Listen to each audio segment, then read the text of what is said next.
मेरे गले पे इतना पाँव ना रखो कि मेरा सांस बंद हो जाए सलमान। सानिया अब ये रेजिडेंसी कंटिन्यू नहीं करेगी। ये सानिया का फैसला है। My resignation.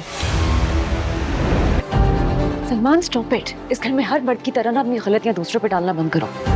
मैं छीन नहीं रहा तुमसे कुछ भी, मैं तुम्हें इस औरत से बचा रहा हूँ, अपने घर को बचा रहा हूँ। हम सबकी किस्मत की डोर तो आप ही के हाथ में है ना। अब में से कोई भी अपनी मर्जी कर सकता है। सलमान! और अगर करने की कोशिश भी करता है तो आप इस तरह डोर खींचते हैं कि हम अपने मुंह के बल गिरते हैं। मेरे आगे अपनी आवाज नीची रखना।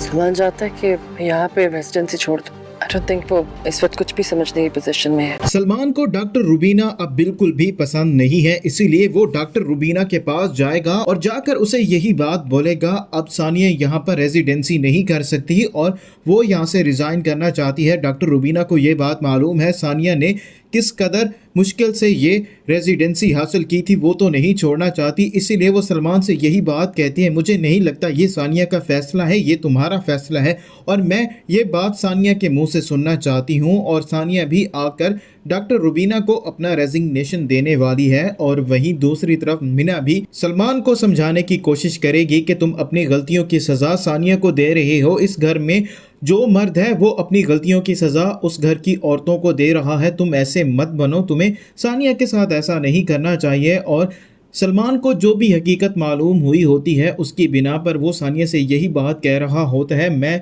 तुम्हें कुछ नहीं कहता, ना ही मैं तुमसे कुछ चाहता हूँ, बल्कि मैं हमारी शादी और अपना घर बचाने की कोशिश कर रहा हूँ, इसीलिए मैं चाहता हूँ कि तुम उस औरत से दूर रहो। और फैज़ान को भी अपने बाप की हकीकत मालूम हो गई है, इसीलिए अब वो अपने बाप की बिल्कुल भी इज़्ज़त नहीं करता और उसे यही बात कहता है, आप जैसा शख्स हमेशा अपने बच्चों को कंट्रोल करना चाहता है और उनकी ज़िंदगी के फ़ैसले भी अपनी मर्ज़ी से करना चाहता है। आपने हमारी डोर खींच रखी है, हम कहीं भी नहीं आ जा सकते और आप चाहते ही यही है कि हम हमेशा आपका हुक्म मानते रहें, जैसे तो हमारी कोई अपनी ज़िंदगी है ही नहीं। और सलमान भी वहाँ पर आ जाएगा और जैसे देखेगा फैज़ान अपने बाप से ऊंची आवाज़ में बात कर रहा है तो उसे फैज़ान पर गुस्सा आ जाएगा और वो फैज़ान को धक्का भी दे देगा।